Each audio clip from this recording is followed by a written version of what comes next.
অনন্ত সজাত প্ৰভু কৰিলা শয়ন শয়ন কৰিয়া পাছে উঠিয়া বকিয়া নিশ্বাসকাদন্ত প্ৰভু চাৰি বাজ বৈলা বাজ ভৈলা বৃহস্পতি বাজ ভৈলা শুক্ৰ বাজ হৈ তুতি প্ৰভু কহিব লাগিলা নিন্দন কৰিব ধৰো চৰণটো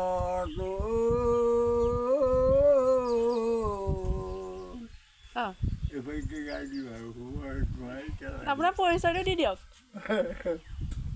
পৰিচয়টো মোৰ পৰিচয় ধনিৰাম দত্ত, পুৰণা বিঙাবাৰী, পোষ্ট অফিচ গোৱালগাঁও, মৌজা কমলাবাৰী, জিলা মোৰ যোৰহাট, ঘৰ বিঙাবাৰী।